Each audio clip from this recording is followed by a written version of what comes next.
Hola, hola, hola mis queridos escuchas, les saluda Denis Rivera y antes de que empiece el episodio quería aclarar y disculparme porque en esta ocasión tuve una pésima conexión de internet y no sé si fue por eso o de verdad andaba con mucha hambre, pero terminé comiéndome la palabra no cuando me preguntaron que a qué edad se sugiere que se tenga el primer coito. En realidad quise decir que se sugiere no tenerlo antes de los 16 años porque aumenta las probabilidades de tener alguna consecuencia sexual riesgosa. Entonces quédense a escuchar en qué momento sucede esto y también todas las buenas ideas que compartimos en este episodio. Ahora sí, que empiece lo bueno. Hola, bienvenidos a Cultura Psicológica, un podcast. Sí, ya sé que me vas a decir, ¿otro podcast? Pues no, te prometo que esta vez es diferente, va a ser distinto. Aquí vamos a hablar sobre salud mental, curiosidades, anécdotas y experiencias psicológicas a través de nuestros amigos y obviamente psicólogos André Huaca, Diego Salazar y Denis Rivera. Así que señores, comenzamos. Hola, hola, hola, hola. Bienvenidos a un nuevo podcast, a una nueva temporada de Cultura Psicológica. Gracias por acompañarnos y tengan ustedes un buen día, una buena tarde, una buena noche a la hora que nos escuchen. Les tenemos un nuevo episodio luego de una larga para. Nos hemos tenido que ausentar por muchas razones, pero estamos de vuelta gracias a sus mensajes de apoyo, a todos los comentarios que nos han puesto en redes sociales, que nos han pedido que volvamos y hemos regresado con una nueva temática en esta temporada. Esta temática va a tratarse de sexualidad y básicamente, ¿por qué lo hacemos? Por dos razones. Primero, porque es una de las preguntas que más nos solicitan y segunda, porque creemos que es súper necesario en la época que estamos viviendo, en la actualidad, debido a los múltiples casos que vemos problemática de la educación sexual entre nosotros, entre los jóvenes, y queremos llegar hacia ustedes con un contenido de información relevante, científico, y sobre todo que sea de mucha utilidad. Entonces, el día de hoy vamos a empezar con un nuevo tema, un tema súper interesante, que es la primera experiencia sexual. Pero antes de eso, quiero darle un saludo y darle la bienvenida a Diego Salazar, que nos acompaña ahora sí como psicólogo clínico. Dieguito, te graduaste durante esta larga para. Felicidades. Sí, me gradué finalmente, ya graduado. Ya soy un psicólogo clínico más. ¿Cómo lo celebraste? En la medida de lo posible, en mi casita. Lo deseaba así mismo, por suerte. Pero sí, me hizo falta la compañía de ustedes mismos y del resto de mis compañeros. Pero sí, podemos celebrarlo estrenando nueva temporada de Cultura Psicológica con este súper tema de temporada, que es la sexualidad. Así que nada, estoy muy deseoso de comenzarla y así que, ¿cómo están ustedes? La verdad, felices de acompañarte y feliz de que la estés pasando bien con tu nuevo logro y que la estás pasando sano, sobre todo, que es lo más importante en esta época. Y también le doy la bienvenida a Denis Rivera. Hola, hola, Denis, ¿cómo vas? Hola, hola amigos, muy contenta de estar aquí otra vez, retomando con nuevas energías. André, excelente introducción. Dieguito, felicitaciones por este nuevo logro, que sigas cosechando muchos más. Gracias. Y nada, muy contenta de verdad de estar aquí otra vez, sin más que decir porque ya lo dijeron todo. Bienvenidos a esta segunda temporada de Cultura Psicológica. ¡Qué bien! Genial. Bueno, antes de empezar, les quiero decir que no se olviden de seguirnos en nuestras redes sociales de Instagram como Cultura Psicológica-S, donde vamos a estar publicando nueva información, nuevo contenido adicional a los podcasts. Vamos a tener contenido súper específico, vamos a responder a sus preguntas y nos pueden dejar conocer todas las inquietudes que tengan. Ahora sí, al tema de hoy, a lo que nos convoca, la primera experiencia sexual. No sé qué se estén imaginando desde ahorita, pero esto me trae muchos términos, como es la virginidad. Pero sé que no es el único concepto que está relacionado a esto. Entonces, Diego, ¿qué tal si nos puedes contar qué es esto de la primera experiencia sexual? Ya, claro que sí. A ver, como primera experiencia sexual, bueno, vamos por términos, ¿no es cierto? Ya. ¿Qué sería una experiencia sexual? Desde el campo científico, ya más relacionado con lo que es lo más objetivo, lo más certero, ¿no? Una experiencia sexual es la relación de uno con otros, cuando quieren amar, ser amados, dar o recibir placer. Va desde una mirada, una caricia, un beso, hasta ya la relación sexual propiamente dicha, lo que es un coito y todo lo relacionado a lo que es una maravillosa experiencia sexual. Bueno, ya más adelante vamos a ver que no siempre es maravillosa y no tiene por qué serlo, aunque se lo esperaría. Y... Chévere. Ajá, eso. O sea, la experiencia sexual no es nada más como tener la relación genital. No, va desde aquello que a mí, mis gustos, como las personas con las que quiero estar, ¿no? Como mi pareja, los gustos que yo le veo, lo que es chiquita, lo que es alta, lo que tiene cabello rizado, lo que me gusta Lo que tocarle nos las atrae. manos, sí, lo que nos atrae, lo que ya siento cuando la veo, desde cuestiones más pequeñas hasta una relación formal propiamente dicha. Todo eso engloba lo que es una sexualidad y las experiencias que desencadena cada una de estas acciones o comportamientos que tenemos. Wow, qué genial, ¿eh? A ver, entonces, si voy entendiendo bien, acá en esta experiencia sexual van a ir otros términos, como es, por ejemplo, el deseo, la relación, o bueno, el deseo y la necesidad de querer a una persona y de sentirnos queridos, es lo que yo te entendí. Pero Exactamente. aquí me nace una pregunta, ¿por qué nosotros tenemos estos comportamientos o por qué tenemos estas experiencias sexuales? Las tenemos porque somos humanos. Como humanos estamos regidos por cuestiones básicas que las hacemos, que van desde comer, respirar, sentirnos seguros. Bueno, si queremos ahondar más en eso, sería la pirámide de Maslow. Sí, pero dentro de todas estas necesidades hay una que es bastante también importante. De hecho, es una básica, que es la sexualidad de cada persona. Es por eso que rara vez podemos ver personas que no tengan esa sexualidad como que viva o despierta, que podrían ser personas asexuales. Sin embargo, en ellas también hay vínculos que se los puede tomar, como dije antes, que son experiencias sexuales, como el vínculo con una persona bastante cercana y que aprecia estar con ella, pues también se tomaría como una experiencia sexual, a pesar de que la persona es asexual. No sé si me di a explicar. Me enredé un poco, pero de lo que te entiendo es, aunque la persona no muestra una sexualidad súper clara, súper evidente, tiene esta intención de relacionarse con otras personas porque siente atraída o deseo de querer hacia esa persona.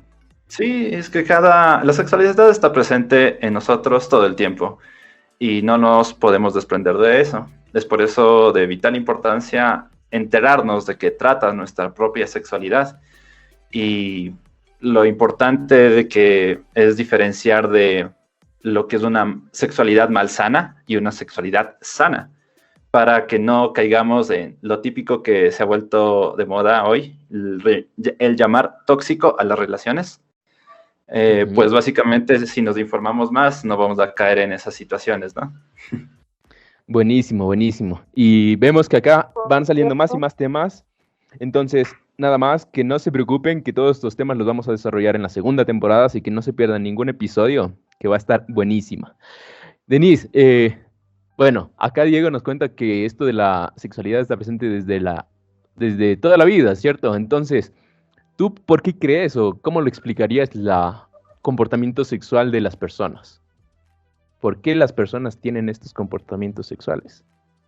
Como ya lo dijo Dieguito, la sexualidad es una parte esencial del ser humano. Hay en nosotros la necesidad de relacionarnos tanto socialmente como sexualmente. Y como ya lo dijeron, y puntualizo, que la sexualidad es muy amplia y está presente a lo largo de toda nuestra vida, simplemente que se vive de diferente manera por cada etapa. Entonces, lo que decía Dieguito, que la experiencia sexual no simplemente es el coito, que viene a ser la penetración, sino que también puede ser una caricia, o sea, la expresión de tu sexualidad puede ser un beso, puede ser cosas como los primeros toqueteos. Entonces va más allá, mucho más allá de lo que simplemente es una penetración. Ok, entonces, hasta aquí entendemos que la sexualidad está presente durante toda la vida. Ahora me gustaría, porque muchas veces es visto como solo esta relación coital, ¿no?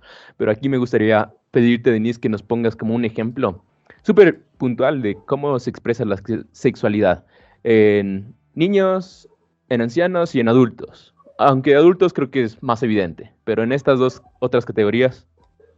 Bueno, iniciando por los niños, sí hay esta expresión de la sexualidad por medio de la masturbación, que puede sonar sorprendente, pero en realidad los niños sí se masturban y es un comportamiento normal. Desde la edad de los 4 años hasta la edad de los 6, 7 años, que ya empezamos a desarrollarnos, empezamos otra etapa de nuestro desarrollo psicosexual, en donde ya existe una conciencia de lo que está bien y está mal. Pero anterior a eso, simplemente existe esa curiosidad y ese como una necesidad física de explorar nuestro cuerpo y de conocernos. Entonces viene siendo algo normal, algo fuera del pensamiento, digámoslo así, del morbo o de la conciencia de lo que estamos haciendo como tal, ¿no? Entonces, incluso muchas personas pueden alarmarse y pueden decir, la sociedad puede decir o pensar que un niño lo haga está bien, pero también existe la posibilidad de que las niñas lo hagan, porque existe esa energía sexual. Ahora sí, lo que yo recomiendo a los padres que nos están escuchando es que sí comuniquen. Es normal y no debe ser castigada, pero sí debe comunicarse como los conceptos como de privacidad e intimidad. Es decir, decirle a los niños que lo hagan en privado, que respeten su cuerpo, que respeten el cuerpo de las demás personas, de los otros niños, y que cualquier cosa deben comunicar a los padres. Y también, bueno, también que todo en exceso es malo, y si esto se hace en exceso, obviamente ya tenemos que ir a una terapia psicológica para ver qué es lo que está pasando, incluso ya después de que se ha hablado con el niño y que decirle que no lo haga en público y que lo siga haciendo, pues eso también es tema para terapia. Pero bueno, en fin. Esto de la masturbación creo que es para otro podcast porque es un tema súper complejo, pero vemos que está presente desde los niños, ¿no es cierto? Así como desde súper pequeñitos, antes de los 4 años, y está eso presente ahí.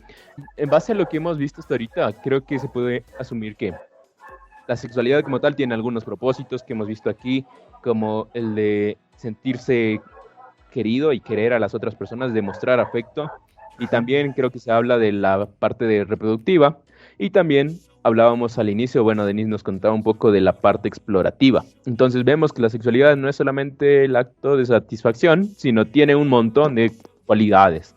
Entonces, la cuestión acá es, como siempre creo en todo, mantener el equilibrio y cuál es lo normal y anormal en algún punto. Pero bueno, para continuar con este tema de la primera experiencia sexual, acá yo quiero contarles un poquito de cómo pueden darse estas primeras experiencias sexuales. Creo que acá se puede dividir en dos grandes categorías, en individuales o de una sola persona, y la segunda que es compartidas, donde intervienen más personas. No digo una pareja, no digo puede ser otra persona, niño-niña, niño-niño, e incluso entre grupos, como Diego nos contará un poquito más adelante. Pero también una segunda categoría, que es bastante importante mencionarla, se puede dar de acuerdo a la voluntad de la persona. ¿Por qué digo esto? Porque las experiencias sexuales también pueden ser voluntarias o deseadas y una involuntaria o forzada. Esto es súper importante mencionarlo porque a partir de la primera experiencia sexual se va construyendo nuestra personalidad y también nuestro comportamiento sexual de adultos. Entonces, hablaremos de estas dos categorías en especial y vemos la importancia que tendrá cada una de ellas en nuestra vida adulta. Bueno, sí, Diego, ¿nos puedes contar un poquito más de las experiencias individuales o cómo empiezan? ¿A qué edad tú crees que se empiezan a dar las primeras experiencias sexuales en base a lo que Denise nos ha dicho? Claro. Como ya vimos antes, las experiencias sexuales son a lo largo del ciclo vital. Entonces, estas pueden ser relacionadas con el género, donde niños les da curiosidad o preguntan sobre la diferencia entre niños y niñas. Les da curiosidad de saber qué es lo que tienen las niñas de diferente de los niños. Se exploran los genitales y ahí aparece lo que decía Denise, que puede ser como una masturbación, pero sin embargo no es una masturbación erótica. Eso va más adelante. También luego hay otras relacionadas con los vínculos afectivos. Entonces podemos imaginar que ya es un poquito más grande este niño y va a tener un interés por tener un novio o una novia. ¿Eso sería ya compartido o individual? Es compartido. Individual es como la parte masturbatoria, sobre todo, ¿cierto? Ajá. A ver, Ok, ¿pero cuál quieres que te diga? ¿Los individuales o los compartidos? Ahorita me quiero quedar con eso y quiero preguntarle a Denise que nos Vamos a puntualice los un poco más. compartidos, que ya hablamos. No, pero no, es que, Denise, acá tengo una pregunta acerca de la masturbación que hablabas, porque nos decías que la masturbación tiene una función específica durante la infancia y decías que no es erótica. Entonces, ¿para qué sirve y si los niños y niñas lo hacen? Sirve para reconocer sus cuerpos y para identificar el placer sexual. Ajá. Autoexploración. Esto es un tema súper conocido entre los niños hombres, podría decir, pero también es conocido o también existe en las niñas, ¿o no? Claro, como ya lo mencioné, también puede darse que las niñas lo realicen y es algo normal, simplemente que la sociedad nos ha indicado que las mujeres no son dignas de tener placer, entonces por eso creo que se escandalizan o castigan a las niñas, les hacen sentir culpables, les hacen sentir que están haciendo algo mal, y bueno, después posteriormente vienen todos estos sentimientos de culpa a la hora de experimentar su sexualidad, y por eso pueden no disfrutar ampliamente su sexualidad, pero Okay, eso ya chévere. hablaremos después. Uh-huh. Sí, está bien. Creo que eso nos quedó súper claro. Existe la masturbación y existen estos comportamientos sexuales en la infancia. Sin embargo, no tiene este lado erótico que se encuentra en los adultos. Ahora sí, Diego, ¿qué tal y nos puedes contar un poco de los encuentros sexuales compartidos? ¿Cómo se dan y por qué se dan? Ya, a ver, ¿cómo se dan? Se dan por naturaleza de ellos mismos, se dan porque, como les dije antes, son relacionadas con la curiosidad de saber las diferencias entre niños y niñas, el interés por tener una pareja, por saber qué es el matrimonio. Entonces, desde pequeños vemos que comienzan a jugar al papá o a la mamá, o incluso a tocarse entre ellos. Y más adentradas en la edad, también comienza a haber un erotismo en sí, y relacionadas también con una reproducción ya en la etapa adulta, ¿no? Y me dijiste, ¿por qué se dan? ¿Cómo se dan? Entonces, básicamente tengo unas cuantas anécdotas que me han pasado en el colegio. Bueno, me han contado, porque pasadas no me han pasado. Yo tengo otras, pero no las diré aquí, no, mentira. Entonces, por ejemplo, me contaba un compañero en el colegio, que si me está escuchando, lo siento si revelo un secreto, pero nadie te conoce. No le digas el nombre, no lo menciones. Ajá. Confidencialidad ante todo. Exacto. Oye. Entonces me contaba que él estábamos en como unos cuarto curso y había estado en su casa de sus primos. Entonces uno de sus primos había sacado unas películas pornográficas, ¿no? Y comenzaron a verlas, ¿no?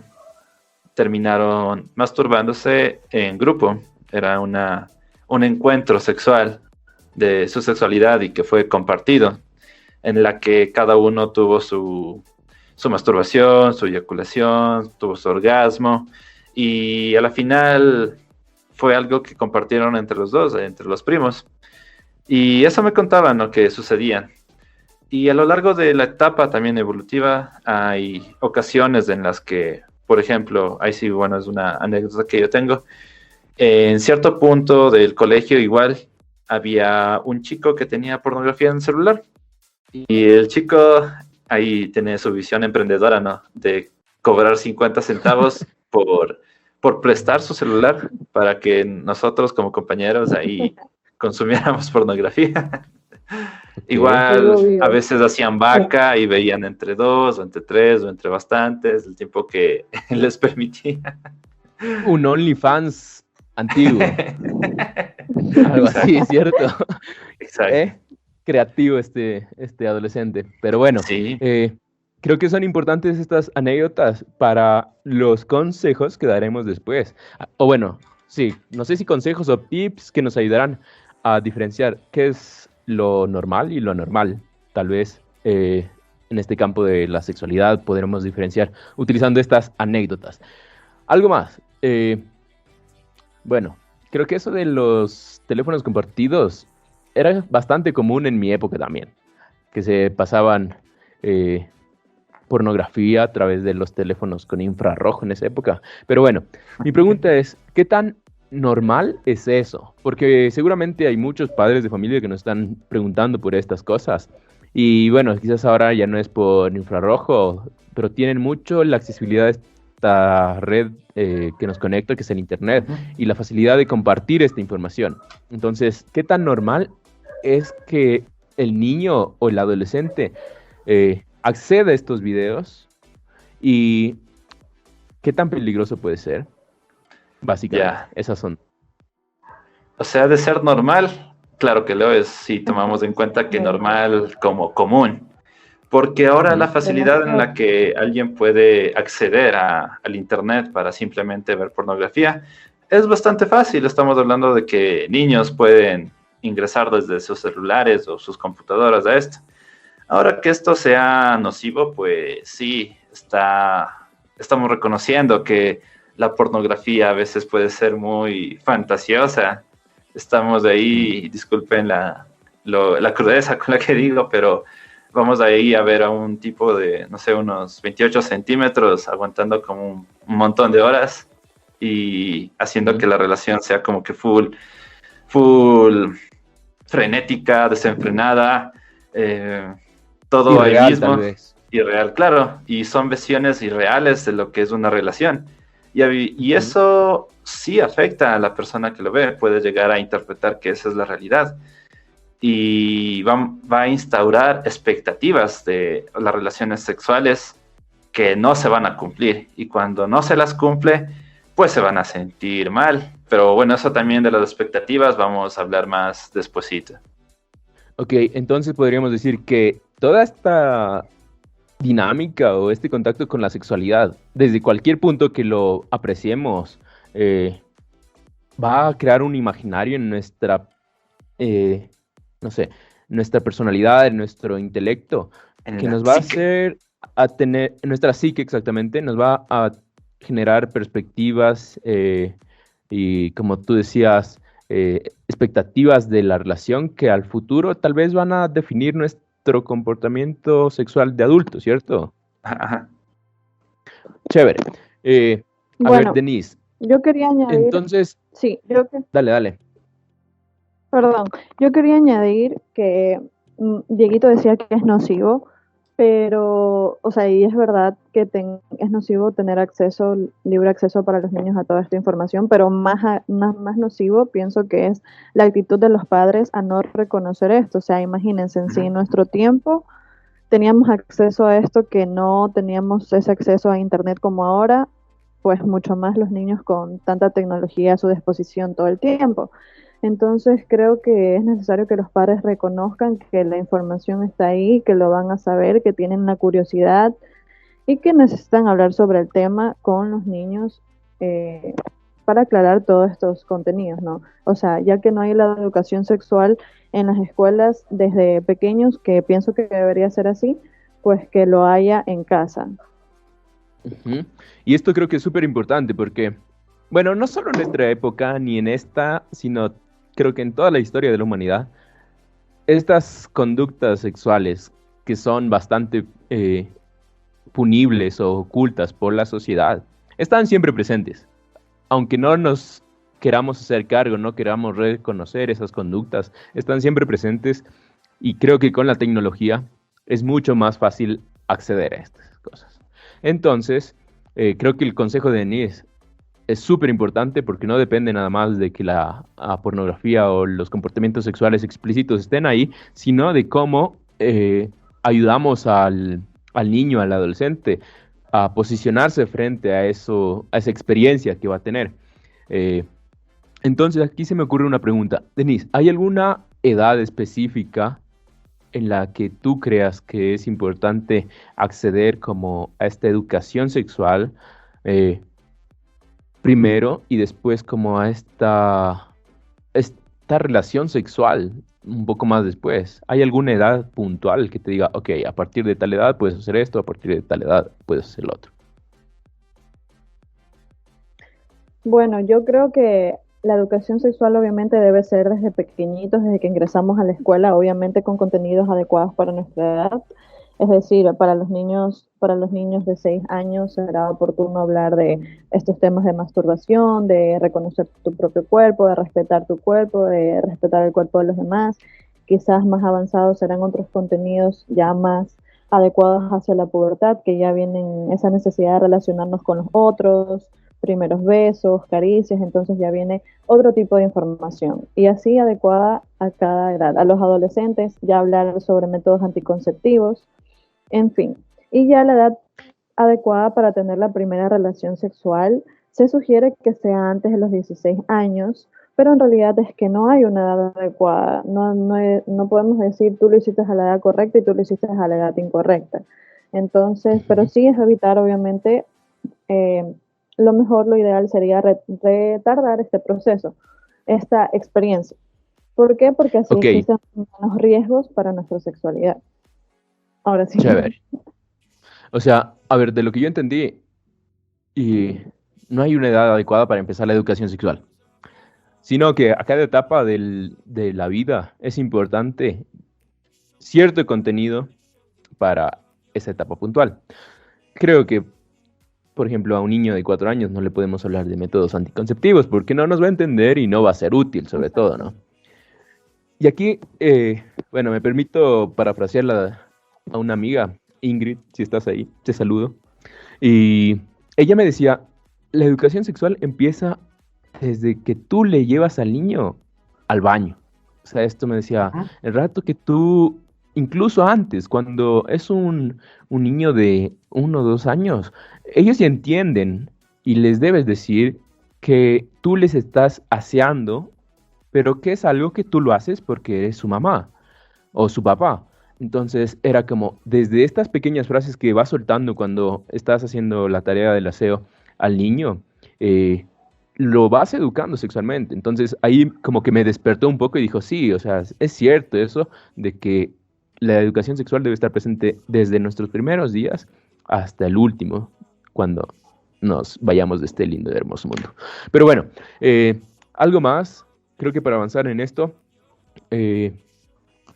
una pregunta abierta para todo mundo, para todo público, y en especialmente para Denise y Diego. ¿Creen que hay una edad adecuada para tener la primera experiencia sexual? O sea, esta relación sexual coital. Ya, yo opino que una edad como tal, no. Simplemente tener en cuenta que como toda experiencia nueva y que necesita de ciertas habilidades y un entendimiento para hacerla, como no sé, si tú dices voy a ir a surfear, pues tienes que estar dispuesto a aceptar unas cosas que te van a pasar, no te vas a caer, te vas a ahogar un poquito, un montón de situaciones. Entonces, como toda situación nueva, debes tener en cuenta los aspectos positivos, negativos, los riesgos, y mientras más sepas de esto, creo que vas adquiriendo una mayor madurez tanto en tu edad como en tu edad mental también. Entonces, sumado a todo esto, digamos que estamos hablando de finales de la adolescencia, más o menos, cuando ya hayas comprendido todos estos aspectos, podrías estar diciendo, ok, creo que con mi pareja, que veo que me está queriendo, yo también la quiero y la amo, veo que me respeta, veo que pasamos bien, ok, puede resultar una relación sexual bastante importante y satisfactoria, ¿no? A diferencia de que si lo hicieras, no sé, a la buena de Dios, sin mucho conocimiento de eso, que puede resultar incluso incómoda, dolorosa, no satisfactoria y, no sé, a futuro puede causarte problemas también en tus futuras relaciones sexuales y de pareja. Entonces, eso en concreto yo diría que a finales de la adolescencia, diría yo, en mi opinión. Ok. Sin embargo, dices, no hay una edad específica, pero recomiendas tener como todos estos requisitos de una madurez emocional y física. Ajá. Denise, ¿tú qué opinas acerca de, ¿hay una edad adecuada o no? Sí, perfecto, como lo mencionó Diego. O sea, además de lo que él ya puntualizó, ¿no? Tener el conocimiento y sentirse preparado emocionalmente, tanto cognitivamente, pues yo le añadiría, o sea, no hay una edad, pero le añadiría a estos requisitos el deseo, que nazca de ti ese deseo de estar con esa persona y que no lo hagas por complacer, por retener, por complacer los deseos de otra persona, sino que es necesario que siempre hagas las cosas por ti y no por otra persona, para que luego no te sientas que que no se valoró o que entregaste algo por alguien más. Uh-huh. Eso. Genial, me gusta ese aporte. Pues bueno, yo creo que no tengo mucho que aportar ahí porque lo han dicho todo y muy completo. Nada más que sí, obviamente, que así como si tú tratas de ponerle a cargar a un niño no sé, algo muy pesado, seguramente se va a lesionar. Así también es cuando ese niño o esa persona no está adecuada físicamente y preparada, protegida físicamente para llevar a cabo esta relación sexual. Entonces, si es que la persona no tiene las estructuras anatómicas desarrolladas, se puede lesionar igualmente. Así que, niños, yo sé que por ahí nos están escuchando, no sé de qué edad, tal vez menos de 10 años. Ya hay mucha presión en algunos lugares, conozco esto, y les invitan a tener relaciones sexuales. Tengan en cuenta que incluso pueden tener una lesión. Y no solamente física, sino que la estructura emocional también se puede lesionar, lo que después se considerarán las enfermedades y trastornos. Pero bueno, avanzando un poco más, solamente quiero dar 3 consejos que siempre señalo en este punto, que para tener una relación sexual deben existir 3 cosas. La primera, debe estar informado de lo que puede pasar, de lo que puede suceder y de lo que no puede suceder. Segundo, debe ser consensuada. Es decir, que tú quieras y que la otra persona también quiera. Tercero, es que el lugar en el que lo realicen sea adecuado. Por ejemplo, aquí estamos viendo que estaban viendo pornografía y un montón de cosas, pero si te das cuenta, no es un lugar como privado en el que puedes utilizar eso como para ti, sino que está abierto como al público y seguramente estás irrumpiendo las políticas de la institución. Entonces, ¿qué pasa aquí? Que te puedes meter en otros problemas. Asimismo pasa cuando se realizan estas conductas sexuales en lugares que no son permitidos. Entonces, chicos, adolescentes, siempre les recomiendo estas 3 cosas, que sea en un lugar adecuado, que sea consensuado e informado. Y por último, pues bueno, que disfruten, ¿no? Para avanzar, aquí que súper fuerte, que es el de la virginidad. No sé qué me pueden contar al respecto. Yo he escuchado mucho de este tema, pero quisiera saber qué crees tú, Denise, que es esta virginidad, sobre todo desde un enfoque más psicológico. Quisiera hablar sobre el enfoque psicológico, pero al final, porque creo que es necesario decirlo al final. Sí, primero el biológico.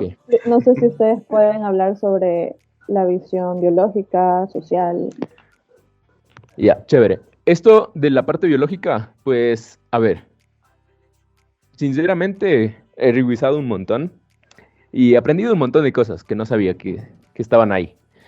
Pero de la parte biológica, no creo que existe una virginidad.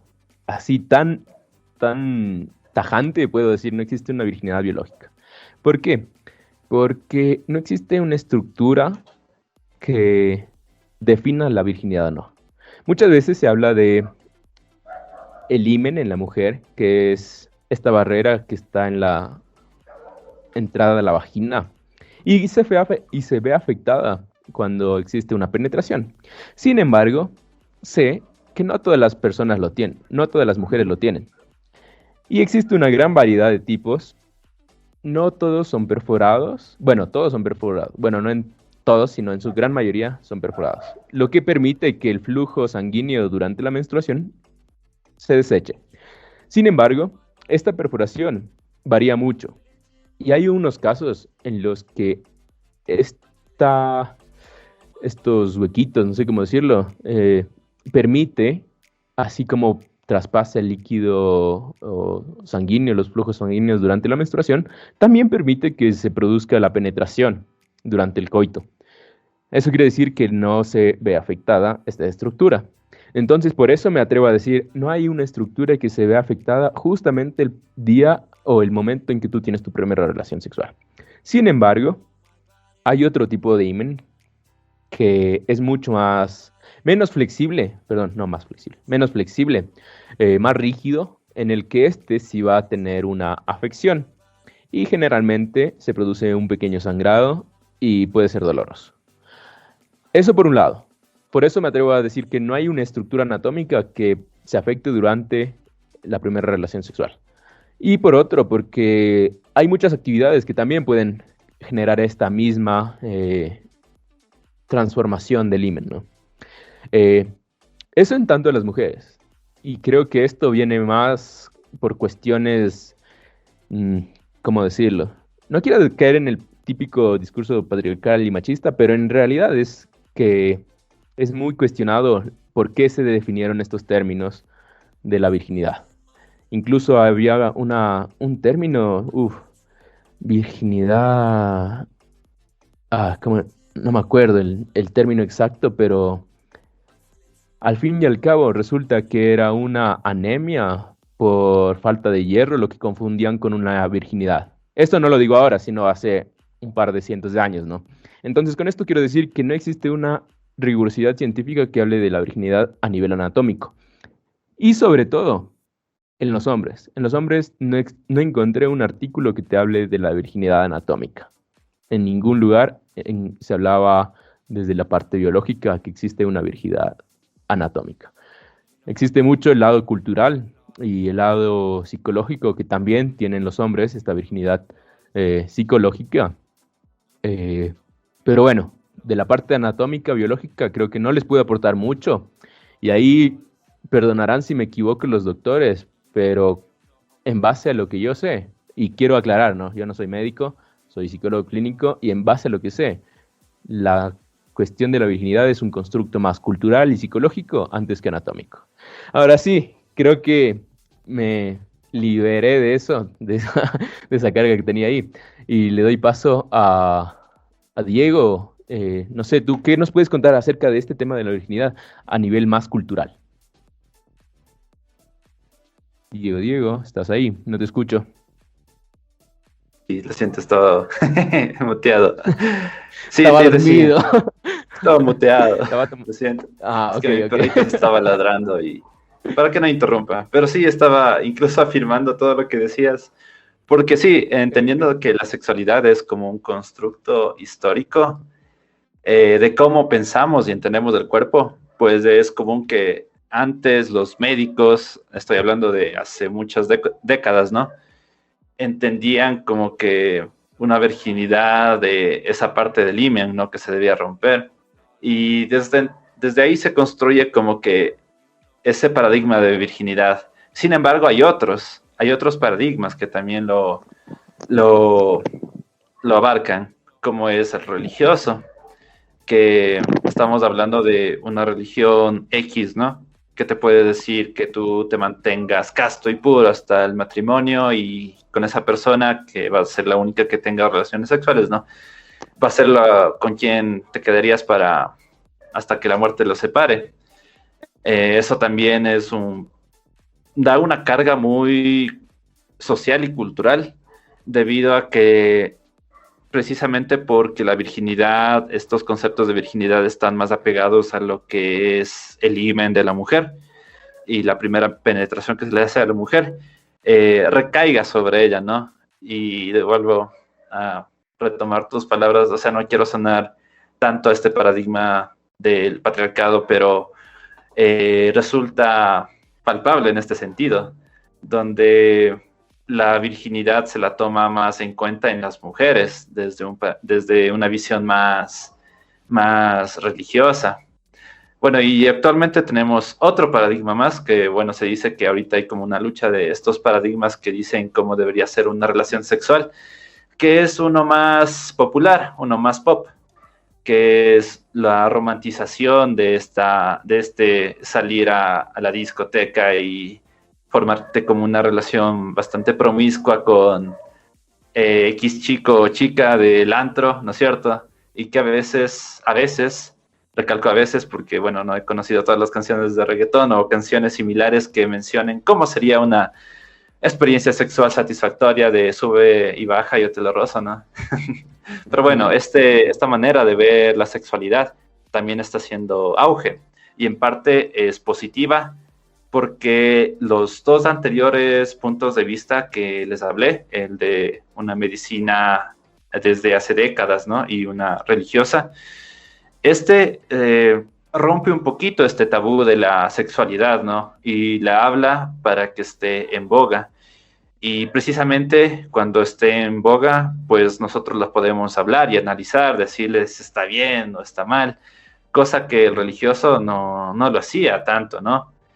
Entonces, hay estos aspectos culturales y este aspecto tan social también nos genera unos constructos en la mente, ¿no? Entonces, como les decía antes, esto nos va a generar expectativas, lo cual estas expectativas van centradas en lo que vimos, ¿no? Estamos hablando de que, por ejemplo, el ejemplo de arriba que les dije, de la pornografía, vamos a ver que se espera que sea 100% frenética, desenfrenada, que sí, nos besos súper apasionados durante un par de horas y se quedan como que agotados, ¿no? Pero no, eso no es real. Y mientras tengas eso en la mente de que tú esperas de eso, pues va a interferir bastante en lo que sería ya tu relación sexual, que debería ser con respeto, amor, full confianza, para que la disfrutes como es en realidad. Eso en aspectos socioculturales. O sea, lo que yo me quedo con lo que tú dices es, y bueno, no sé si podrías aclarar un poquito.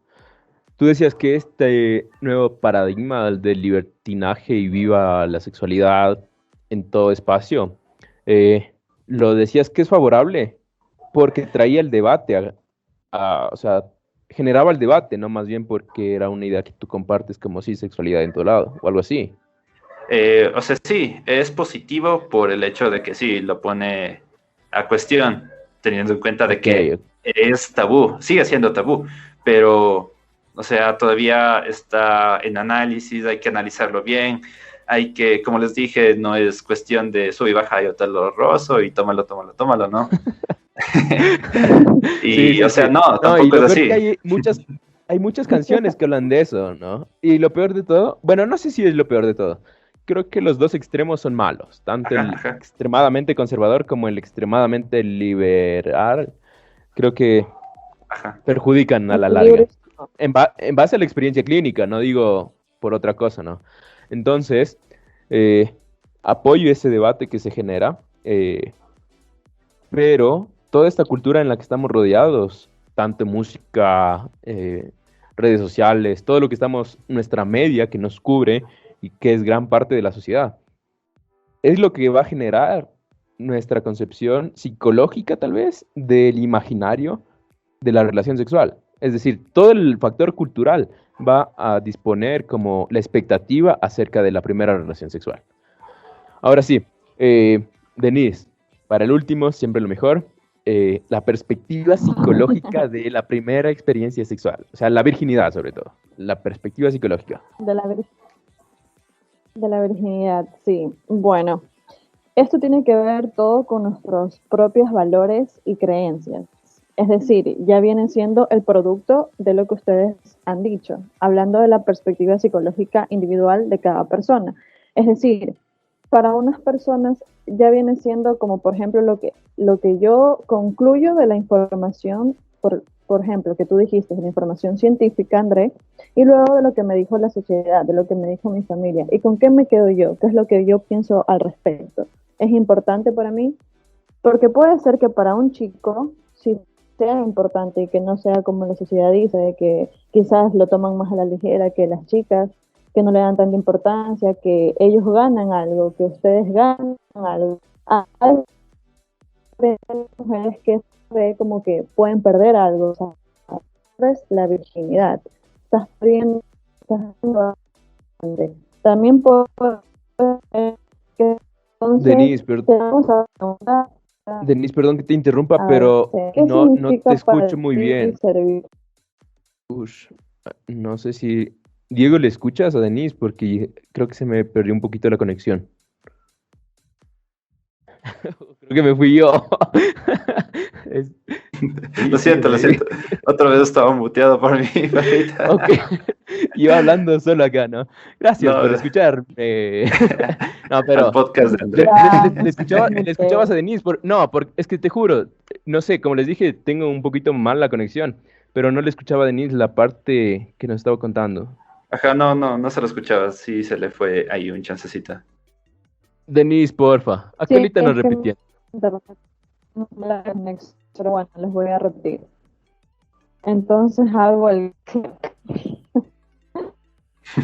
Bueno, ya la parte psicológica, ahí sí me escuchan bien. Ahí sí me Sí, escuchan ahí bien está o bien. no.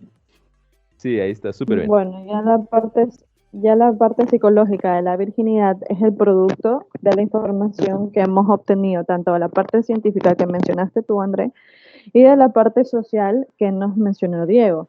Entonces, tiene todo que ver con nuestras creencias y nuestros valores. Es decir, ¿qué significa para mí ser virgen? ¿Qué significa para ti? Te hago esa pregunta.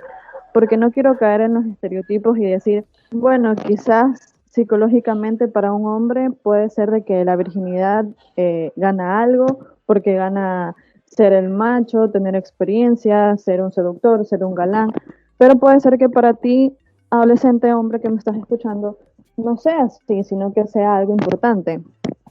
Quizás tú lo quieres realizar con una persona que quieres. Entonces, por eso te pregunto, e igual en el caso de las mujeres, quizás para ti no significa algo tan importante como te lo han dicho, como nos lo ha dicho la sociedad, de que desde entrada vas a perder la virginidad, vas a perder algo. Entonces, Ujú. te hago esa pregunta, te invito a que se hagan esa pregunta para que exploren qué significado le están dando y cómo les va a afectar posteriormente. Sí, por eso les decía, háganlo más bien cuando parta de ese deseo propio para que luego no existan esos sentimientos de culpa porque entregaste algo importante y luego te sentiste mal al respecto. Ok, ahí sí te escuché súper bien. Eh, y sí, Ajá. creo que es súper importante la parte, o bueno, como cada persona lo concibe acerca de la virginidad, ¿no? Acá tengo experiencias que me hablan de la virginidad como algo súper, súper importante debido a la concepción religiosa que tienen y dicen, no, o sea, yo la virginidad la perderé, entre comillas, el día en que yo esté en mi luna de miel o en mi noche de bodas. Y es entendible, y cada persona puede tener sus propias creencias, entonces no le tengo por qué cambiar eso, ¿no? Sin embargo, también he tenido la perspectiva que no, que simplemente es una relación sexual, que debes tener confianza, y otras personas que incluso dicen, no, la virginidad es para mi paso a ser hombre, para ser mujer, porque quiero sentir que se siente.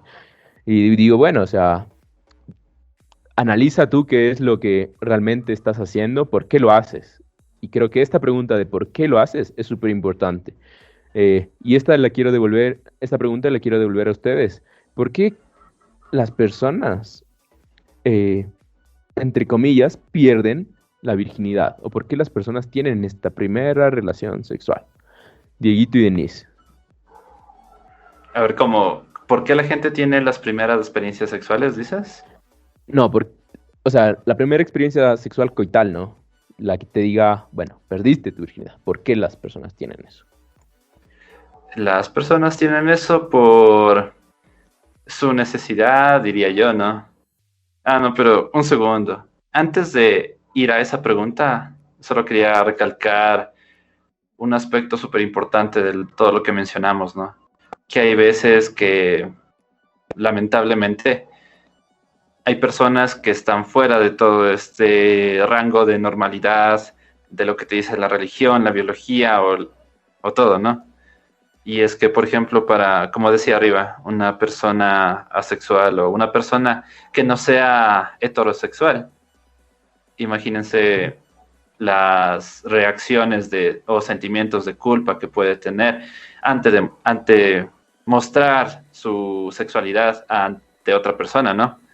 Nada más quería dejarles como que esa espinita de que sí es súper difícil en ocasiones en estas personas demostrarla.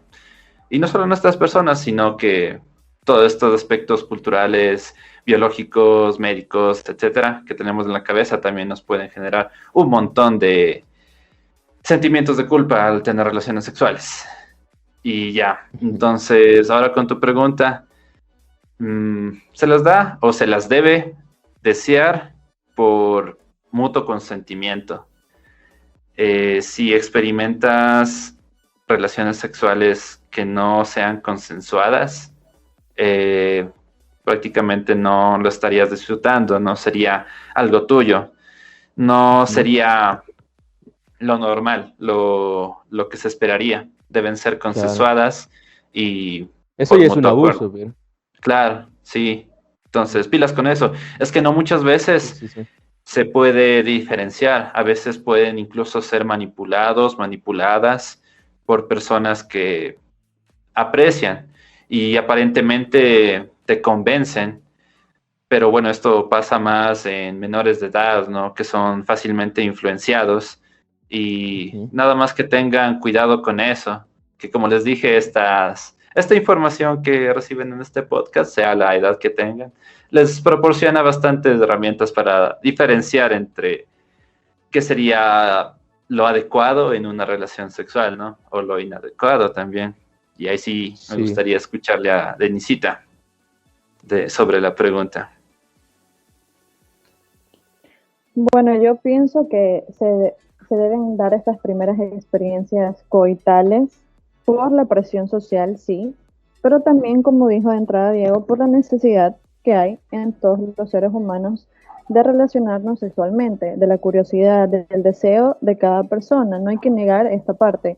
Por eso la quiero enfatizar, porque pienso que cuando es una necesidad tan básica como dormir o comer, y al evitarla, pienso que al reprimirla puede llevarse a una persona a la locura, y quizás por eso existen tantos casos de sacerdotes que al ser privada de el ejercicio de su sexualidad, pues llegan a cometer tantos abusos contra los niños, ¿no?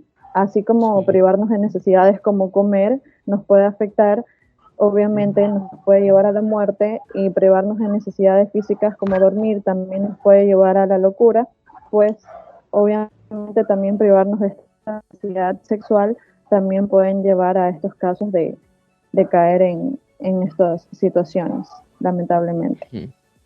Así que simplemente entonces, lo que hay que hacer es no censurar, sino permitir vivir con plenitud la sexualidad. Ok, entonces podríamos concluir que la primera experiencia sexual se da básicamente por tres razones. La primera es porque nace este deseo, ya sea de explorar, de interactuar, lo que sea. La segunda, por una presión social que también ejerce. Y la tercera, porque existe como una necesidad más biológica, ¿cierto?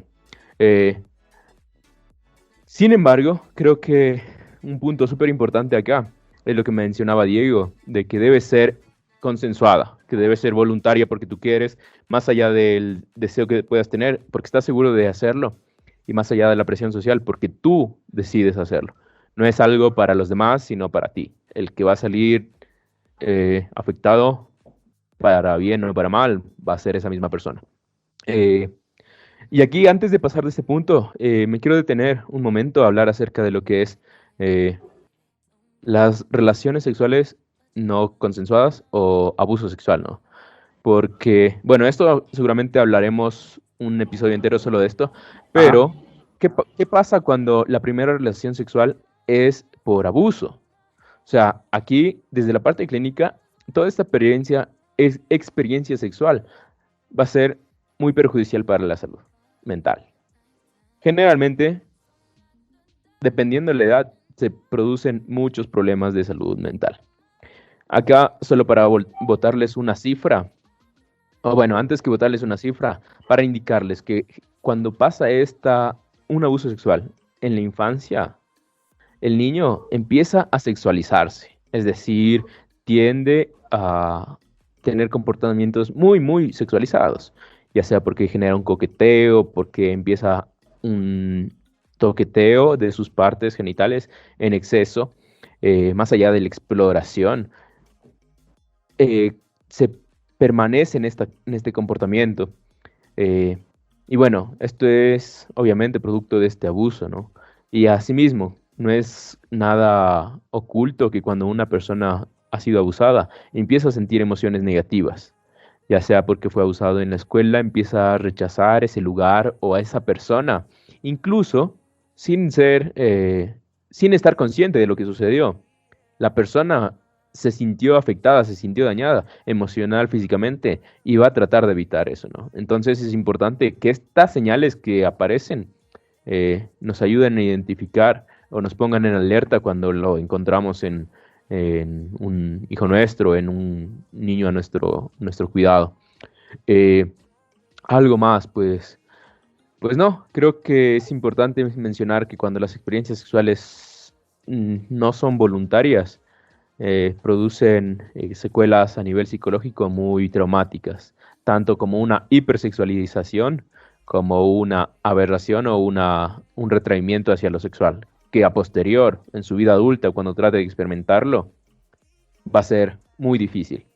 Pero una buena noticia, que pese a que todo esto pueda haber pasado, no es irreparable. Con un tratamiento adecuado se puede llevar a cabo. Es por eso que muchas veces se habla de una segunda sexualidad, en la que es el primer acto sexual, o bueno, no, perdón, rebobino un poco y corrijo. Se habla de una segunda virginidad, en la que la primera virginidad fue cuando perdiste abusado, y ok, pero la que realmente cuenta es la que fue voluntaria.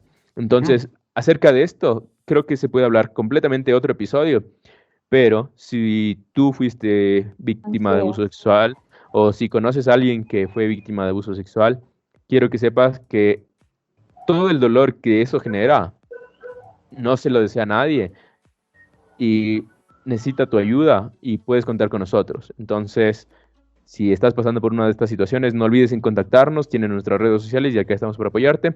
Y lo mejor de todo, si no es con nosotros, puede ser con otra persona, pero siempre existe una alternativa que te puede ayudar a salir de ese problema en el que estás.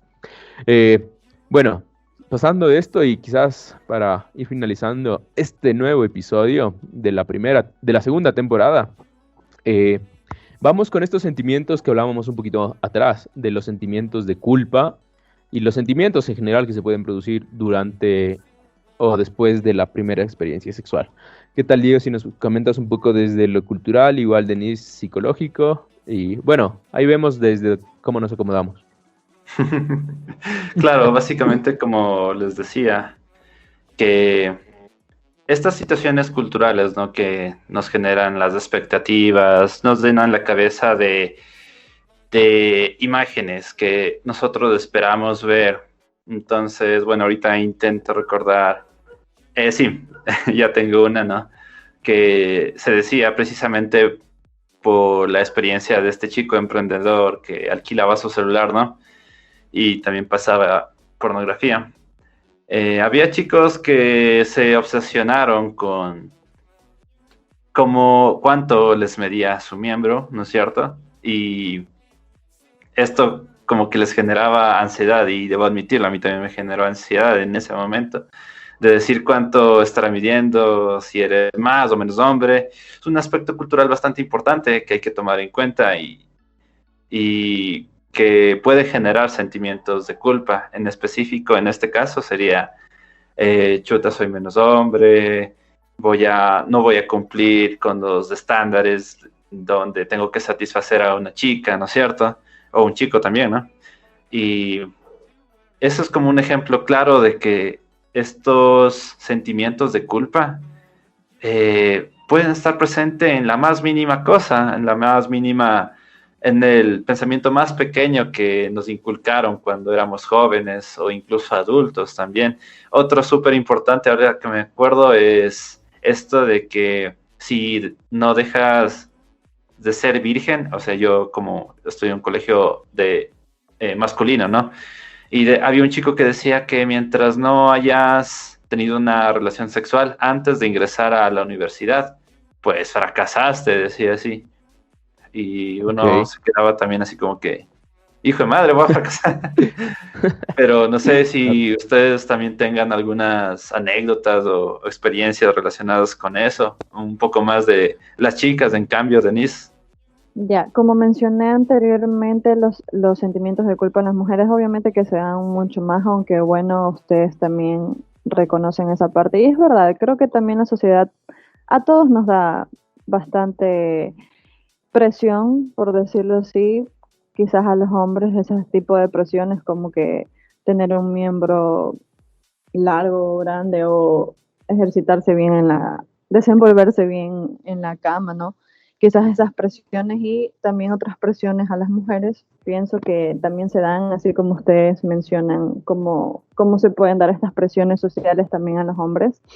A nosotras porque nos han privado desde mucho antes el sentir placer.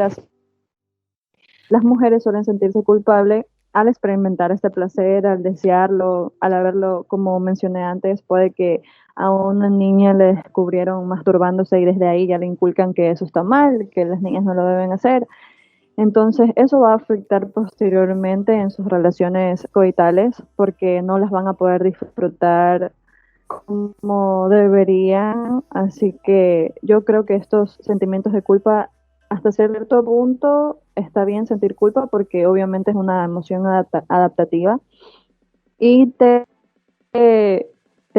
actúa como una medida de control, ¿no? Pero obviamente todo en exceso es malo. Entonces cuando ya existe esta culpa desmedida y está afectando en tus relaciones interpersonales, es cuando debes decidir ir a terapia o con tu sexólogo o con tu psicoterapeuta para hablar de cómo se originó esto en primer lugar, porque ya seas hombre o seas mujer, todo depende de las experiencias que has tenido y cómo las interpretaste, o sea, tu interpretación acerca de ella. Como tú mencionaste también, André, puede ser de que se haya dado estas experiencias de abuso, estas experiencias no consensuadas, entonces obviamente vienen estos sentimientos de culpa que luego también van a repercutir cuando tengamos una relación sexual con alguien que sí queramos estar.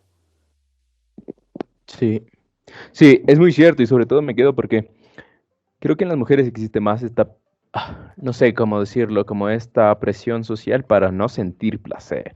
Alguna vez yo les contaba que llegó alguien diciendo, me siento culpable o me siento mal, ¿por qué? Porque sentí placer. Y para mí era súper ilógico, digo, pero bueno, ¿y eso qué tiene malo, no? Y ahí te das cuenta de esta presión social que te lleva a sentirte culpable por disfrutar de la vida, ¿no? Y de tu integridad, de tu sexualidad. Pero bueno, yo nada más puntualizar y quizás un poco repitiendo lo que mencionaba antes, que muchos de estos sentimientos, como la vergüenza, desvalorización, sentimiento de herido, de frustración, se generan porque fue por abuso, ¿no? Sin embargo, también existe como los otros sentimientos de felicidad, de placer. Y cada uno de estos sentimientos son como una luz en el semáforo que te permiten identificar cuál es la acción que debes realizar. Si te sientes culpable, ¿por qué te sientes culpable, no? O sea, creo que primero es cuestionarte por qué te sientes así. Y si te sientes bien, pues, qué bien, felicidades, ¿no? Pero sobre todo estos sentimientos de vergüenza o de desvalorización, creo que son muy, muy importantes trabajarlos, sobre todo edades tempranas, que es generalmente cuando pasa esta primera experiencia sexual. Me refiero a la adolescencia, y si pasó antes, en la infancia, con mucha más urgencia. Cuando una persona fue abusada, se siente desvalorizada, se siente que su persona fue agredida, y obviamente también hace un sentimiento de culpabilidad porque no pudo protegerse, y también porque una vez que salió a la luz este caso, es muchas veces estigmatizado como el violado, con otros términos lo puntualizan, ¿no? Entonces, nada más señalar que cuando esto sucede, es importante, súper importante que se lleve a cabo los procesos de reparación. Y no, que en cualquiera de las situaciones que estás viviendo, si necesitas trabajarlo, pues dale, con mucho gusto, te ayudamos, o si no, con cualquier otro profesional de la salud mental. Para finalizar, les quiero pedir a mis grandes colegas y compañeros y amigos que nos despidamos con un mensaje final, una recomendación, y diciendo qué esperan de esta segunda temporada. Dale. Yo. Como mensaje final y recomendación, es principalmente si es que todavía aún no tienes estos encuentros sexuales con tu pareja, ¿no? Asegúrate de hacerlo con una persona con la que te sientas bien, en confianza, y principalmente con la que sientas amor y que sientas ser amado. Asegúrate de disfrutarla. O sea, todo esto que mencionamos en un podcast es súper importante para precisamente que se disfrute a plenitud. Entonces, nada más que cuando llegue el momento la disfrutes, tengas en cuenta cuidarte para que no tengas más sustos, ¿no?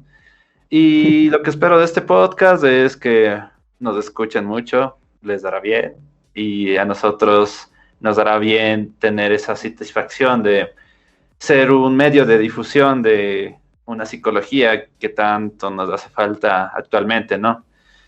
Y entonces escúchenos, y si no nos escuchan, también puede escuchar otros podcasts también de psicología y sexualidad que también les van a ayudar bastante. Lo importante es que ustedes, escuchas, se sientan bien y conozcan de estas situaciones psicológicas, y en especialmente ahora de esta temporada de sexualidad.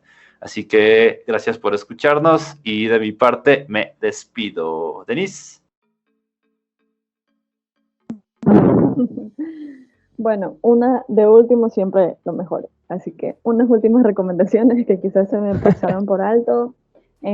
Con respecto a los papitos y en estos casos de los niños que los descubren masturbándose, toda esta energía sexual también puede ser como sublimada en otras actividades, así que pueden inscribir a sus hijos en varios cursos, sobre todo explorar su capacidad artística. Otra recomendación es de que si tuviste alguna experiencia traumática, sobre todo, quiero recordarte de que en ese tiempo tus capacidades no te permitían distinguir con claridad lo que está bien y lo que está mal, así que no hay que sentir culpable sobre las cosas que pasaron en infancia, sino que sobre los actos presentes ya conscientes, ¿sí? Eso, recordarles a los que nos están escuchando. Y por último, si es que eres un adolescente y estás pensando en tener tu primera experiencia coital, pues piénsalo una vez más. Espero que nos sigan escuchando y gracias por llegar hasta aquí. Muchas gracias a todos los que nos escucharon hasta este momento, y yo me despido nada más agradeciéndoles por darnos este espacio en su vida, por permitirnos entrar en sus oídos, y esperamos ayudarle mucho. Si tienen alguna duda, no se molesten en escribirnos. No se molesten en escribirnos, nosotros con gusto. No nos escriban, no nos vamos a responder. No. Ahí hay un bot que nos responde todo, así que tranquilo. No. Escríbanos. Nosotros responderemos con mucho gusto. Sí. La primera falla de este primer episodio. Bueno, estuvo bueno.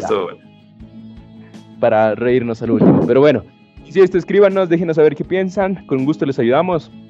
Y una vez más, la primera experiencia sexual, súper importante, va a generar nuevas perspectivas, nuevas ideas acerca de lo que será tu sexualidad a futuro como adulto.